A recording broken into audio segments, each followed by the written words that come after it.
Hello, kamusta tayong lahat? Nagpapasalamat tayo kay Almighty Father dahil natapos na naman ang isang araw. So, may araw na naman na darating, no?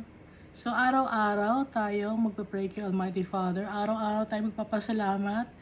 Araw-araw tayong magpapakumbaba sa Kanya. At araw-araw natin hihingin ng Kanyang blessings. Araw-araw din natin na ipag-pray na ilayo tayo sa mga masasamang mga pangyayari o masasamang mga tao. No? Ganun ang lahat yung gagawin natin araw-araw. At kung kahit hindi araw-araw, kahit oras-oras, no? Kausapin natin yung tatay natin. Siya kasi Jesus Christ. Last time yung pinag-usapan natin is yung itong Luke chapter 9. Nabasa natin na pag susunod tayo kay Jesus Christ, iiwan natin ang lahat na magiging priority natin siya.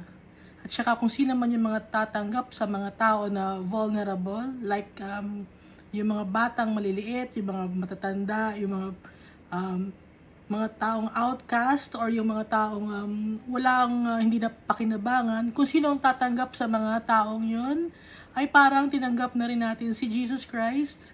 At kung tinanggap natin si Jesus Christ, parang na rin natin tinanggap si Almighty Father. At kung meron mga tayong mga hindi nakakasundo ng mga tao, wag natin sasabihin nga, puksain niyo sila, Lord. Wag ganon, no? Kasi ang gusto niya, Jesus Christ, ay magmahalan. Dumating si Jesus para hindi i-destroy, kundi para i-spread ang good news. Hindi tayo huhusgahan, kundi para malaman natin ang salita ng Diyos na may pag-asa tayo.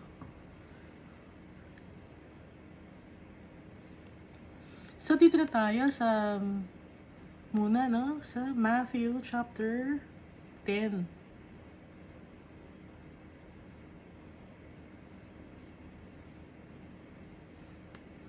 So, yung Matthew chapter 9, natapos na natin yung pagpapagaling sa paralyzed man.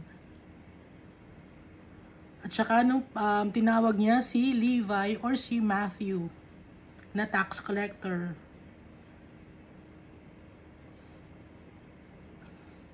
At yung pagpapagaling niya sa babaeng may sakit, yung sa babaeng nagbi-bleed ng 12 years at sa bata na 12 years old, binuhay ni Jesus.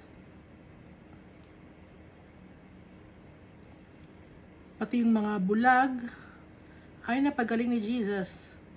Ito sa Matthew chapter 9. Siya lang ang nakagawa ng ganitong mga miracles.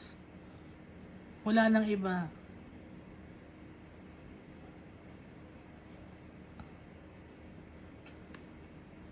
So dito sabi ni Jesus na the workers are few but the harvest is plentiful. Kaya ngayon ang ginawa ni Jesus dito sa Matthew chapter 10, inutusan niya yung kanyang 12 apostles. Basahin natin Matthew chapter 10. Jesus called his 12 disciples to him and gave them authority to drive out impure spirits and to heal every disease and sickness. So alam na natin yung disease is yung mga goiter, yung mga kitang-kita na yung mga malala. Tapos yung sickness or epilepsy. Tapos itong sickness is ubo, sipon, diarrhea, asthma, at saka yung disease pala, ito yung mga crippled, paralyzed, So, pinagaling ni Jesus lahat yun at nag-drive out siya ng mga demons. Kaya inutusan niya ngayon ang kanyang mga 12 apostles na ganun din ang gagawin. So training na to, OJT na ng mga 12 apostles. Hands-on experience na nila.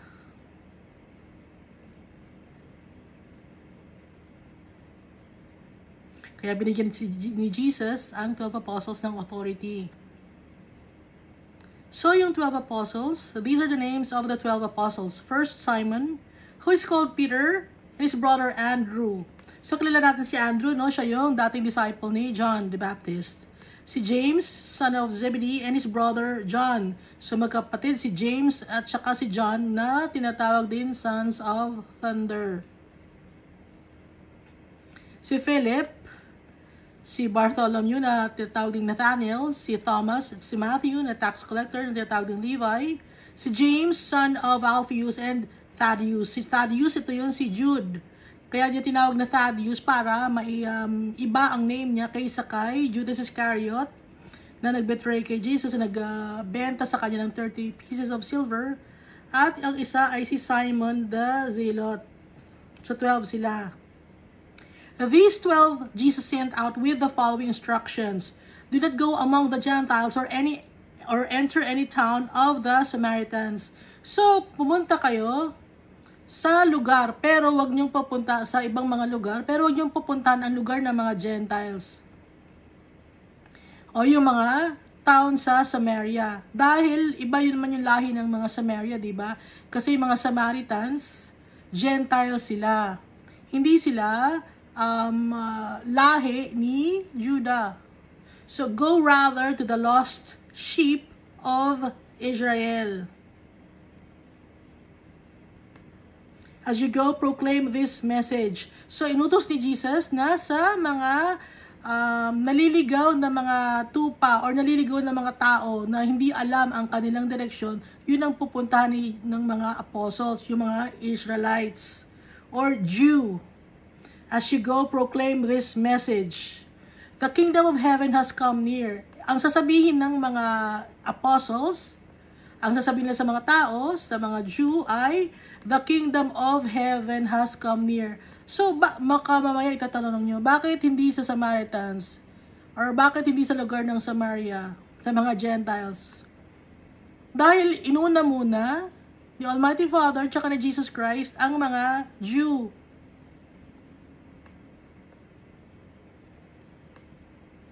Hindi natin alam kung bakit inuna ni Almighty Father tsaka ni Jesus Christ ang mga Jew, pero sila muna ang unang makakarinig ng salita ng Diyos.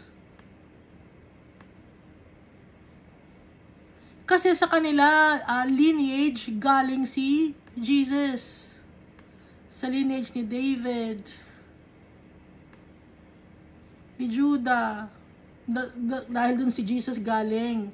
Kaya sa Jew muna, ipoproclaim ang good news. Heal the sick, raise the dead, cleanse those who have leprosy or skin diseases, drive out demons, freely you have received, freely give. So, inutos ni Jesus na mag-proclaim ng good news sa mga Jew, pati na rin pagalingin ang mga sakit, buhayin yung mga taong walang pag-asa o yung mga taong namatay na, binigyan sila ng power ni Jesus, no? Pagalingin ang mga taong may ketong or sakit sa balat at mag-drive out ng mga demons. Idinagtong pa ni Jesus, freely you have received, freely give. Free niyong natanggap kay Jesus yung Holy Spirit, yung power ni Almighty Father, kaya free rin natin na ibibigay yon sa mga tao. Walang kabayaran, walang kapalit. So, nakalagay dito, di ba? So, walang hinihingi na kapalit. Kahit ano, walang hinihinging kapalit. Pag nagpagaling, walang hihinging kapalit. So, dito tayo sa verse 9. Do not get any gold or silver or copper to take with you in your belts. Huwag magdadala ng kahit anumang mga bagay na mga mamahalin sa kanilang mga belts, no? Sa mga bag, di sila magdadala. At wala silang extra na damit or sandals or staff. Hindi sila dapat magdala. Dahil, for the worker is worth his keep. Ano ibig sabihin the worker is worth his keep? A worker is worthy of his wage. Baka magtataka, paano makakakain yung mga apostles? So, basahin natin to, no, sa verse 11. Whatever town or village you enter, search there for some worthy person and stay at their house until you leave. So, sa mga lugar, doon sa village na pupuntahan nila, doon sila maghahanap ng tao na worthy, na maniniwala sa kanila, at doon sila sa bahay ng tao na yon mananahan or mag-stay. So, syempre, pag doon sila sa tao na maniniwala sa kay Jesus, sila mag-stay, syempre may pagkain doon. No? Doon sila, lahat ng pangangailangan nila, ipoprovide ng tao na maniniwala kay Jesus. So, ito, tinitrain sila. Ganito ang gagawin. Ito ang sample. Sample up to now para sa atin. As you enter the home, give it your greeting. So, pag pumunta sa bahay, i-greet nyo yung mga tao, irespeto ninyo. If the home is deserving, let your peace rest on it. Kung yung bahay ay, kung ang may-ari ng bahay ay tinatanggap kayo, maging peaceful kayong manahan doon. I-bless nyo sila. Ipagpe-pray nyo sila. Okay? If it is not, let your peace return to you. Kung hindi naman kayo tanggapin ng mga tao, huwag kayong magagalit. Let your peace return to you. Huwag kayong magtatanim ng sama ng loob. Huwag yung sisiraan. Maging kampante kayo. Kahit ayaw nila kayo, maging kampante kayo. Huwag kayong magagalit, magtatanim ng sama ng loob. Dahil, kung hindi sila tatanggapin, ibig sabihin, hindi naman yung mga tao na yon, yung mga 12 apostles, ang nireject nila, kundi ang nireject nila si Jesus, at saka si Almighty Father. Kaya kung yung bahay na yun, itatanggapin sila, ipagpe-pray nila, tapos, in return, ipoprovide naman ng mga tao na yun ang kanilang pangangailangan, like yung pagkain, at saka kung saan sila matutulog. Pero kung ayaw naman sa kanila ng mga tao, wag silang magagalit.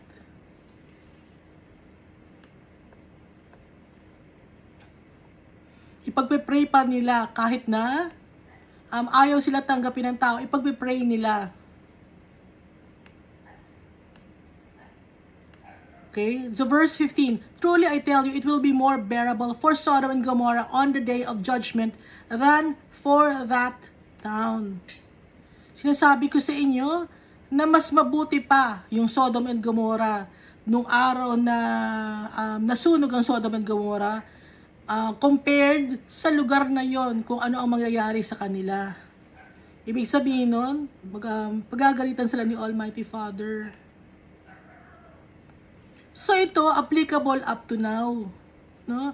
Yung mga sinasabi dito ni Jesus Christ sa Bible, applicable to up to now. So, isinasabi dito, huwag kang maghihingi. Dahil freely you receive, freely give. Kung may mag-o-offer, tanggapin. No? Tanggapin kung may mag-o-offer na mga brothers and sisters sa'yo, pero huwag kang maghihingi.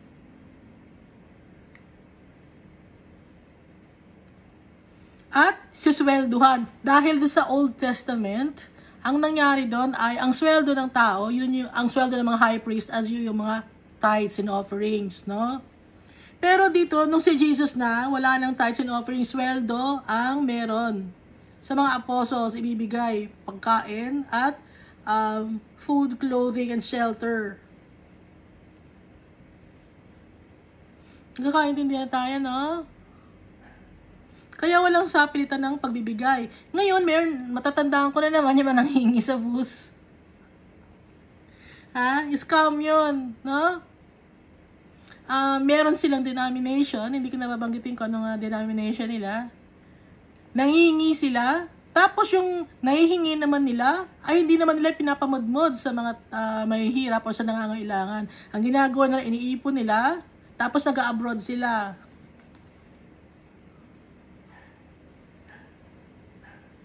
Yung leader nila. At nagpatayo pa ng school. So, saan galing yung perang pagpapatayo ng school na yon?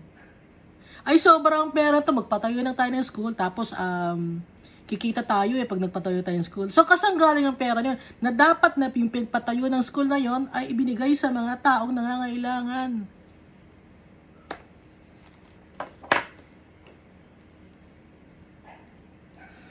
So, naging swapang ngayon. Nag-iba ang ihip ng hangin. Naging swapang yung leader na ini-encourage naman or inahayaan naman ng mga members.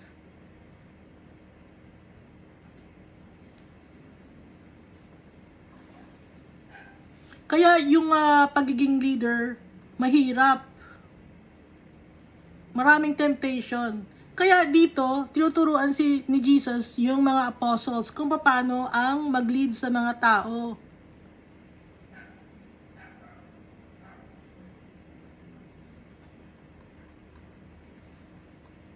Na kahit ayawan ka ng tao, i-reject ka ng mga tao, huwag kang magagalit, huwag mong susumbatan, huwag mong sasabihan na mapupuksa kayo, huwag ganon. Ayaw ni Jesus nung ganon. Hindi ganon si Almighty Father.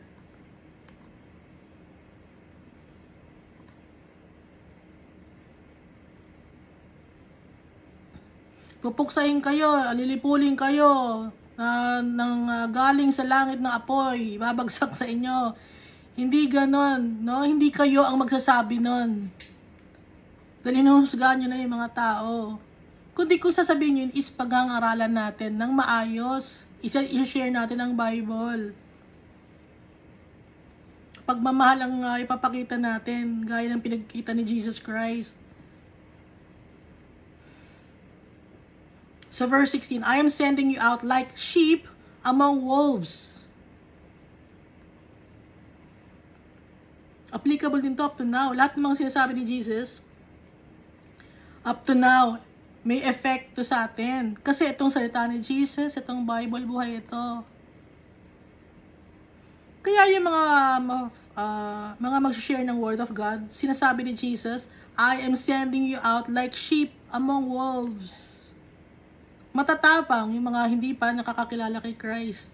Pero pag nakakilala na kay Christ, nagiging para silang sheep or maging masunurin. Kaya, para tayong sheep, tayong mga followers ni Christ na nag-share ng Word of God, nagbabasa ng Bible sa mga tao, sa mga taong parang wolves, kasi ibig sabihin ng wolves is may mga pangil. May mga galit pa. Hindi pa sila na-share ng Word of God. Hindi pa nila na-accept si Jesus as their Lord and Savior. Kaya para silang wolves. Kaya para tayong sheep, maging mapagkumaba tayo kahit na awayin tayo, kahit na i-persecute tayo. Para makita sa atin yung light ni Jesus Christ na binigay niya sa atin as followers of Christ. And therefore, be as shrewd as snakes and as innocent as doves. Dinugtong ni Jesus. So, ano ba yung katangian ng snake? Shrewd as snake. No? Maging matalino gaya ng ahas. At maging inosente na parang mga dove.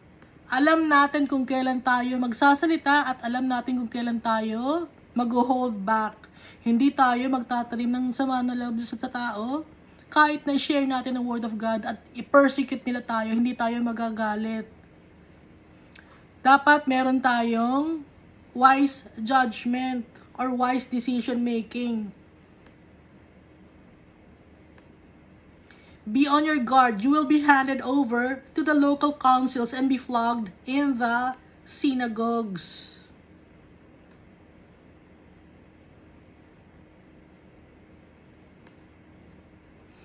Magano tayo yung maging mapagmasid, no? Sabi ni Jesus, kasi malaking responsibility ang nakalagay sa inyo. May mga pagkakataon or may mga instances na ipipersecute kayo at sasaktan nila kayo physically. On my account you will be brought before governors and kings as witnesses to them and to the Gentiles. Dahil sa pangalan ko, dadalhin nila kayo sa kung saan, ikukulong nila kayo. Ito yung sinasabi ni Jesus, i-persecute nila kayo. Sabi ni Jesus,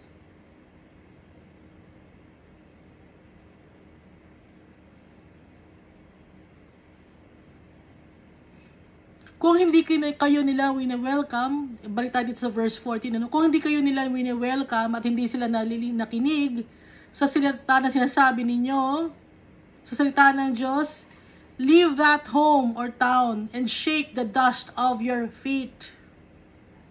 Iwan nyo na yung lugar na yon, iwan nyo na yung bayan na yon, iwan nyo na yung bahay na yon, iwan nyo na yung mga tao na yon. Dahil, napagsabihan nyo na sila, wala ka ng responsibility dahil isinare mo na sa kanila ang word of God at i-shake mo yung dust of your feet. Ibig sabihin, wala kang kinuha sa kanila. Kahit na alikabok, iniwan mo, wala kang kinuha.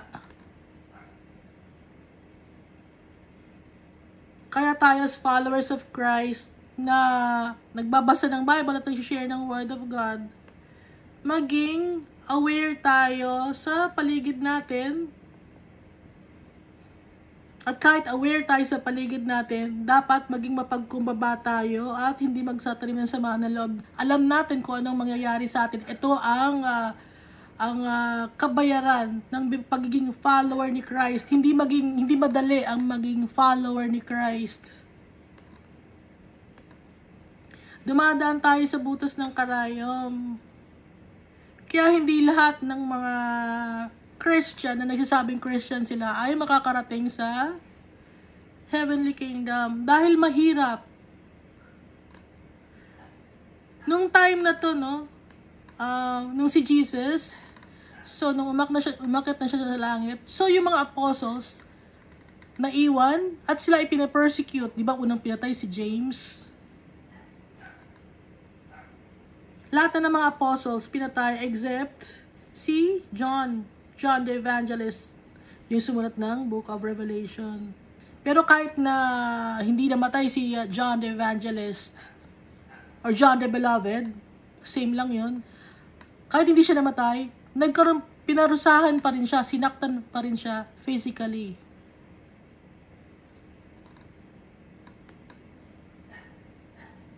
But when they arrest you, do not worry about what to say or how to say it.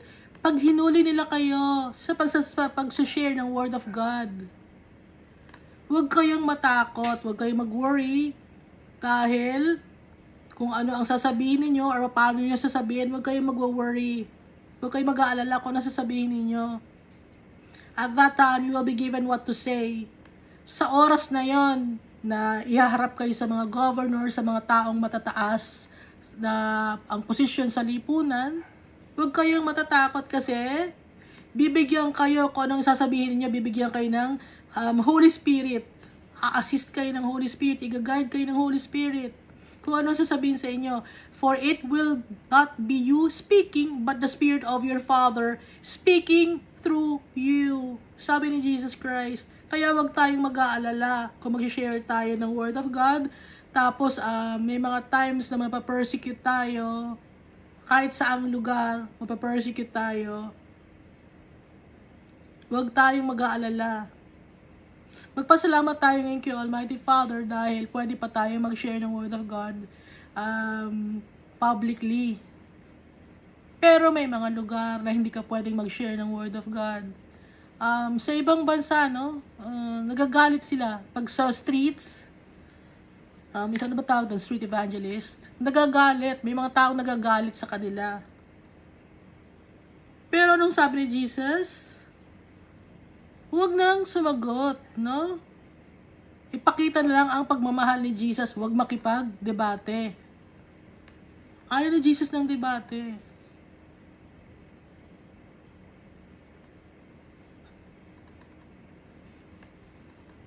Pagkaka-share mo ng Word of God, hanggang dun lang. Para makita sa atin yung na tayo ay follower ni Christ, yung katangian ni Jesus Christ, makita sa atin. Brother will betray brother to death, and a father his child. Children will rebel against their parents and have them put to death. Anong ibig sabihin nito? Brother will betray brother to death. Kasi sa pamilya natin, hindi may iwasan na may ayaw kay Christ. Hindi may iwasan na may mag-o-oppose sa'yo sa pagiging follower ni Christ. It's either brother mo, anak mo, tatay mo, magulang mo.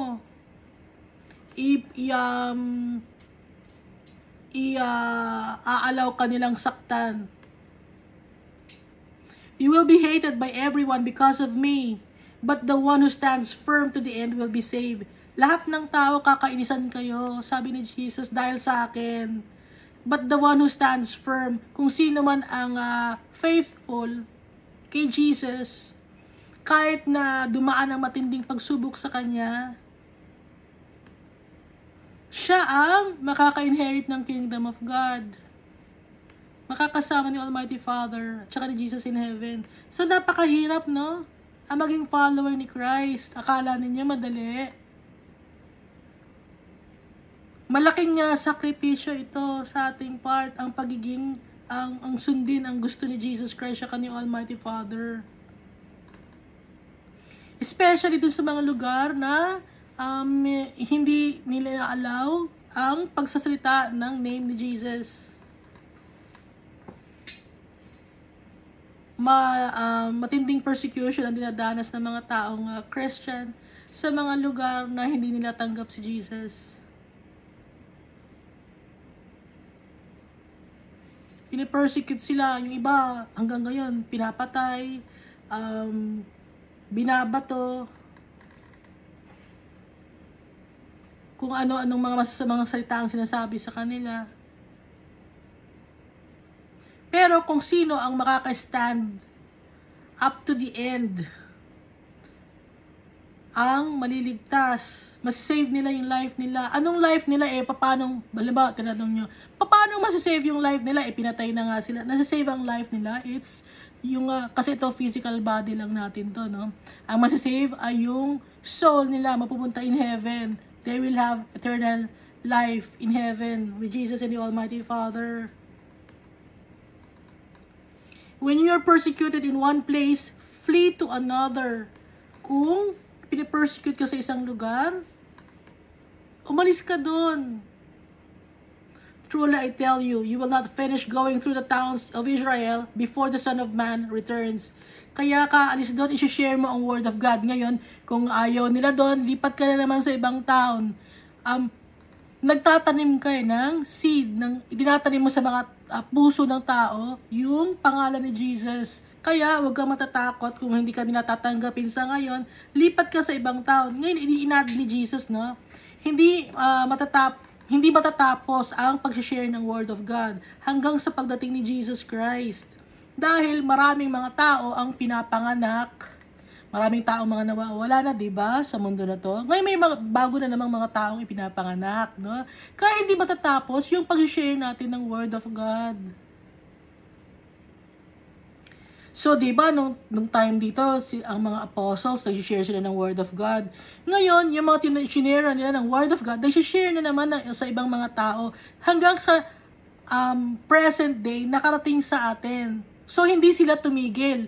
Yung anak ng anak hindi tumigil, no? At dumami. So hanggang ngayon napunta na ngayon sa atin at tayo ngayon nagbabasa ng Bible. So may mga bago na namang tao na maipapanganak na pwede nating i-share ng Word of God. Huwag tayong titigil, no? Dahil may mga lugar na kahit mo na sabi na hindi na-share na dyan sa lugar na yun ng Word of God.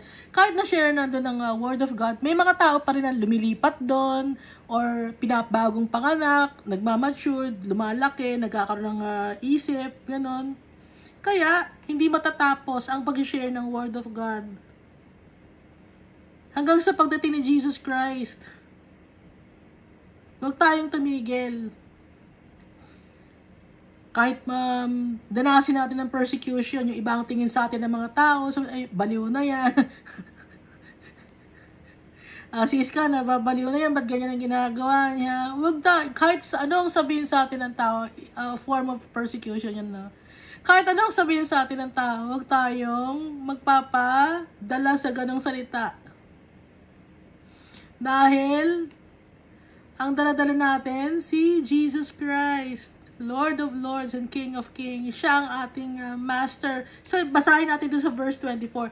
The student is not above the teacher, nor a servant above his master. So, hindi tayo above ang teacher kasi natin si Jesus. Siya ang nagtuturo sa atin. Tayo, mga student niya tayo. Hindi tayo above kay Jesus. Nor a servant above his master. Tayo, mga servant ni Jesus. Hindi tayo nakakaangat sa master natin. It is enough for students to be like their teachers. So, bilang student tayo, magiging kagaya tayo ni Jesus Christ. Magiging kagaya tayo ng teacher natin. No? And servants like their masters. At kung servant tayo, magiging kagaya din tayo ng master natin. If the head of the house has been called Beelzebub, Beelzebul, how much more the members of his household? Kung si Jesus sinasabihan na Beelzebul or Beelzebub, paano na tayo? Mas lalo na tayo dahil tayo servant lang tayo. Student lang tayo. Kung yung master natin si Jesus Christ na-persecute, mas lalo na tayo. Ganun na ibig sabihin ito. Kung iba ang tingin ng mga tao kay Jesus, hindi nila matanggap si Jesus, tayo rin, hindi nila tayo matatanggap. Kaya wag tayong magtatanim ng sama ng loob. Dahil, kung ano yung pinagdadaanan natin, napagdaanan na ni Jesus yan, alam na niya, kaya nga siya nga yung teacher natin at master natin. So, do not be afraid of them. Verse 26, for there is nothing concealed that is not be disclosed or hidden that will not be made known. Huwag kayong matatakot kasi walang mga bagay na nakatago ang hindi malalantad. At lahat ng mga nakatago at lahat ng mga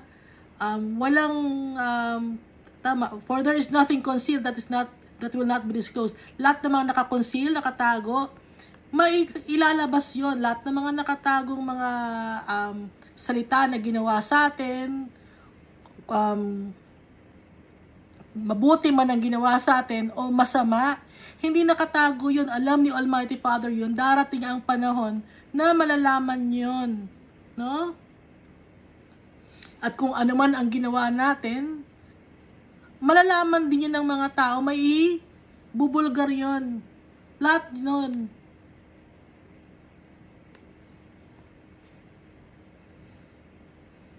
Walang mga bagay na natatago. Darating ang panahon, malalantad lahat. So verse 27, what I tell you in the dark, speak in the daylight. Sabi ni Jesus, kung ano ang sinabi ko sa inyo sa dark. Ano ba ibig sabihin ng dark? Kung ano ang sinabi ko sa inyo ng mga bagay na mahirap intindihin, at dahil naintindihan ninyo, i-share nyo sa ibang mga tao. Speak in the daylight, ipagmalakasan nyo sa tao kung ano ang sinabi sa inyo, sa atin ni Jesus, kung ano ang ipinaintindi niya sa atin. Ipagsabi natin, i-share natin sa mga tao kung ano, what is whispered in your ear, proclaim from the roofs. Kung ano ang mga katuruan na sinabi niya sa atin, mga nasa Bible na hindi alam ng tao, i-proclaim natin. Ipagsabi natin sa mga tao. Ito utos sa atin ni Jesus.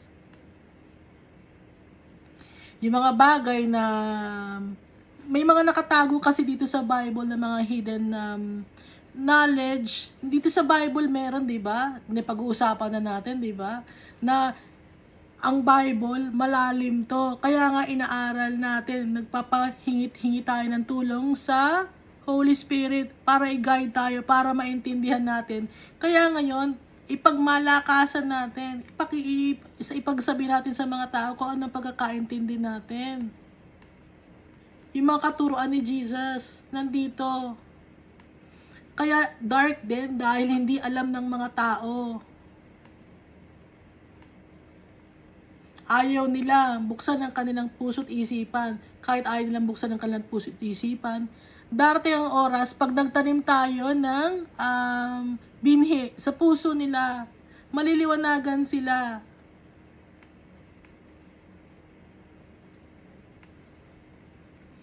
Maaalala nila kung ano man yung shinare natin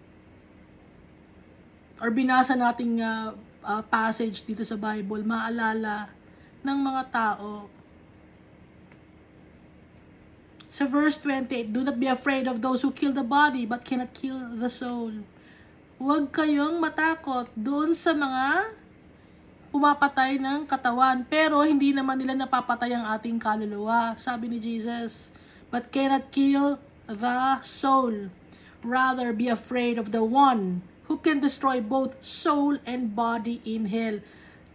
Bagkus ay matakot kayo sa nag-iisang Diyos na nakakapag-destroy ng kaluluwa at ng katawan sa impyerno.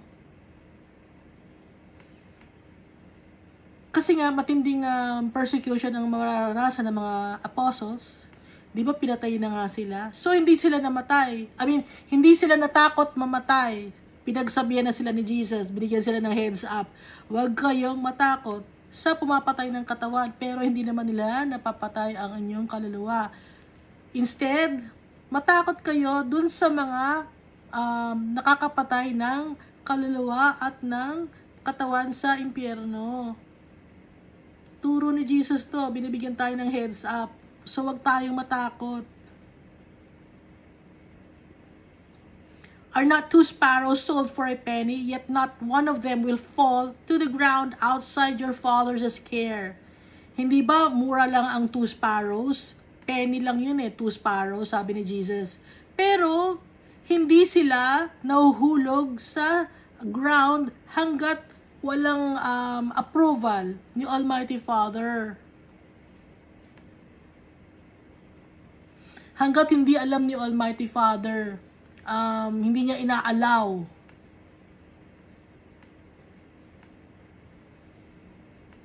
So verse 30, and even the very hairs of your heads are all numbered. Kahit yung buhok nyo, sa ulo ninyo, lahat yan, bilang yan ni Almighty Father. So yung buhok ko, bilang ni Almighty Father minilalagas ng buko. Ayan, bilang ni Almighty Father yung mga nalalagas sa buhok ni Iska. Ayan, bilang ni Almighty Father yon. Kaya wag tayong matakot. Alagang-alaga tayo ni Almighty Father dahil mahal niya tayo.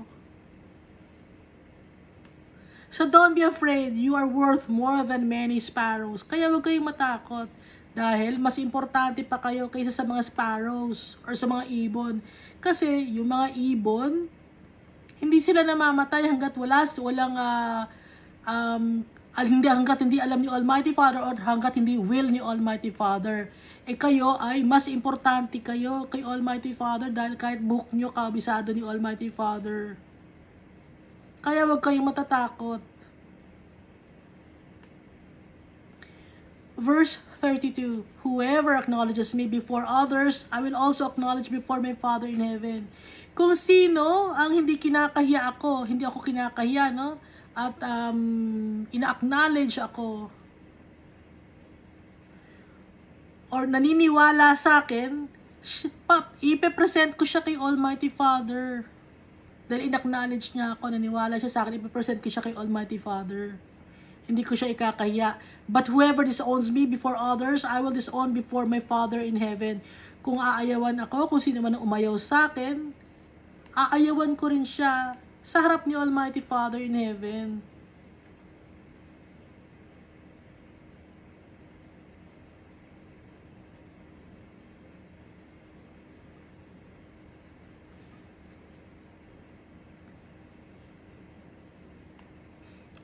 Kaya wag natin ayawan si Jesus Christ dahil aayawan niya tayo, didisown niya tayo.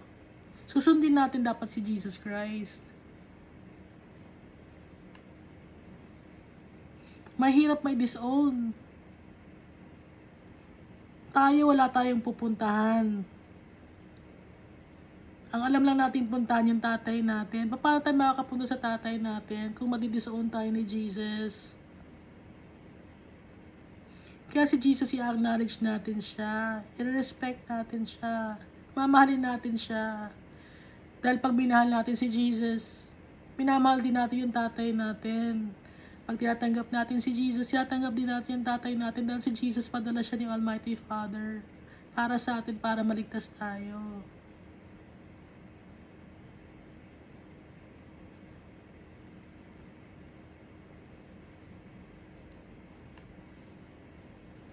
Dahil we belong to our Almighty Father and to Jesus. Sila ang creator natin. Kasama si Jesus nung create tayo ni Almighty Father.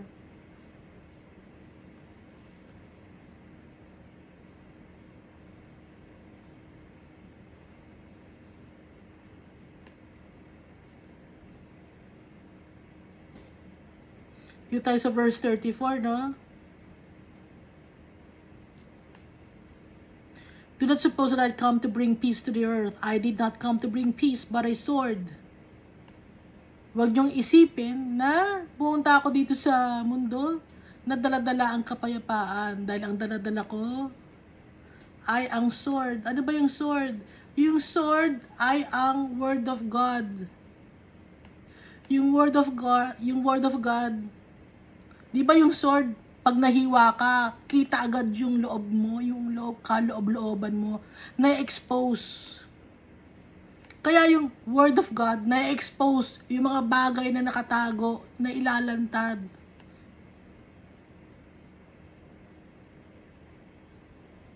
Yung mga bagay na kasalanan na nakatago, na ilalantad yun lahat. Dahil sa salita ng Diyos.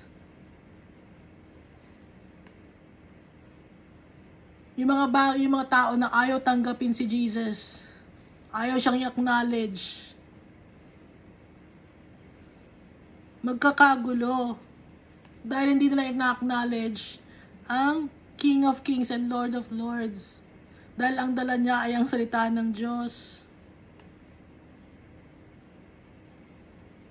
Di ba nabasa naman natin sa Book of Revelation? Alam na natin yung Book of Revelation, di ba?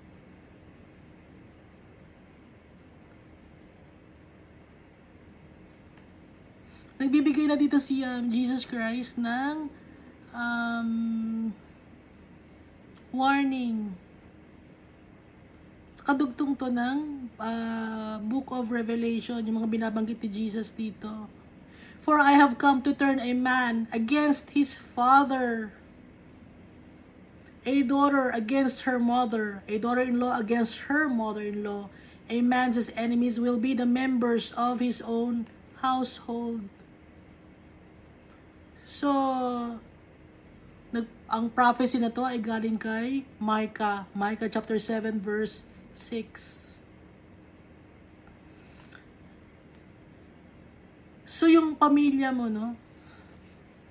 Hindi lahat mag-a-agree sa'yo. Merong, dahil iba-iba tayo ng paniniwala, di ba? Alam naman natin, iba-iba ng paniniwala dito sa country natin, sa buong mundo. Maraming iba-ibang paniniwala. Pero tayo, ang faith natin, na kay Jesus Christ. Kaya, kung sa pamilya man ninyo, may against sa inyo, yung tatay ninyo, yung daughter, mother-in-law nyo, o kung sino man. So, hindi magiging peaceful ang household dahil hindi nagkakasundo, dahil ayaw nila kay Jesus. Pero tayo, kay Jesus tayo. Dahil si Jesus yung katotohanan. Yung mga taong ayaw kay Jesus, ayaw nila ng katotohanan. Ayaw nilang tanggapin ang katotohanan.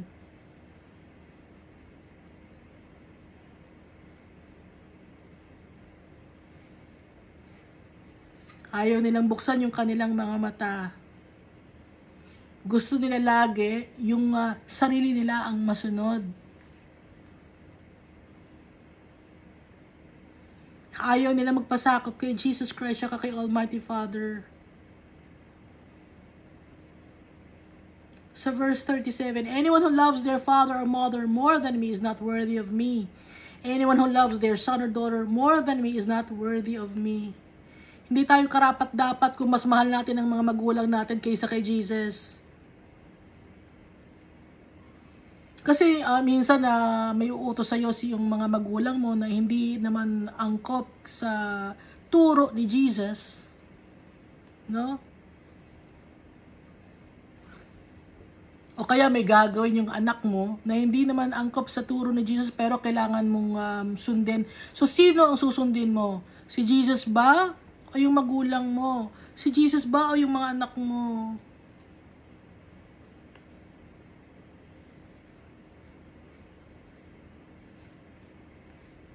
Hindi ibang tao ang kino-compare ni Jesus dito, no? Kundi sa pamilya mo manggagaling, yung mga taong mag-o-oppose sa'yo. Dahil alam ni Jesus na malaki ang epekto ng pamilya sa isang tao. Ngayon, dapat alam mo kung sino talaga ang dapat mong sundin. Yung pamilya mo ba o si Jesus?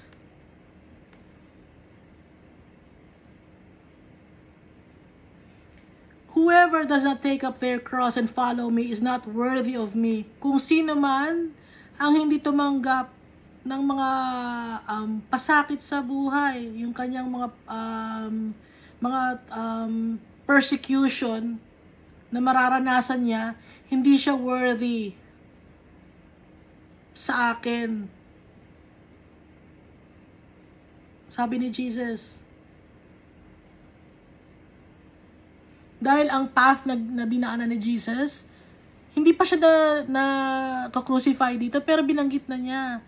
Whoever does not take up their cross and follow me is not worthy of me. Alam na niya na makukrucify siya. Nakalagay na rito. Hindi pa siya napapako dito, ha. Wala pa, hindi pa siya hinuhuli ng mga Roman soldiers. So nagbanggit na agad siya, na alam niya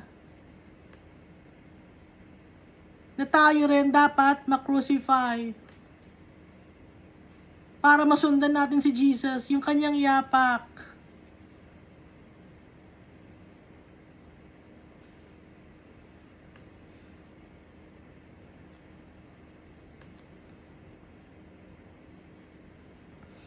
Pag na-crucify ka, para kang isang kriminal. Nag-iisa ka lang. Na iniwan ka na ng pamilya mo, iniwan ka na ng lahat, mag-isa ka na lang. Kaya mo ba yon na maging follower ni Christ kahit mag-isa ka lang? Kaya ba natin ipagtanggol si Jesus kahit mag-isa lang tayo?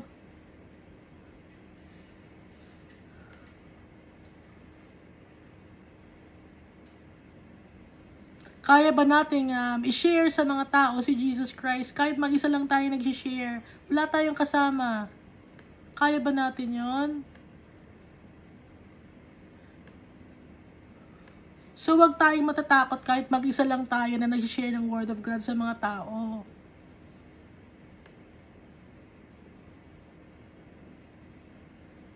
Kahit ayaw sa atin ng mga tao. Kahit pamilya mo ayaw sa'yo. Wag tayong magagalit, magtatampo. Yung ate ko hindi nanonood na to. Hindi ako nagtatampo. Yung pamilya ko, hindi ako pinapanood, okay lang din sa akin, kahit mag-isa lang ako. Na nagbabasa ng Bible. Dahil inaalay ko to kay Jesus Christ. Kahit walang nanonood, magbabasa ako ng Bible.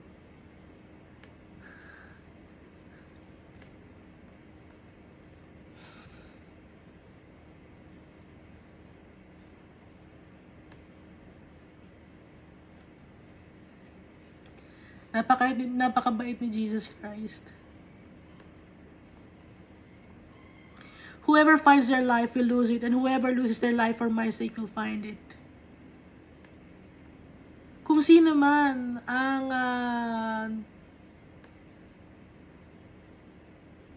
hinaharap nila yung buhay nila dito sa mundo, malulus nila ang buhay nila.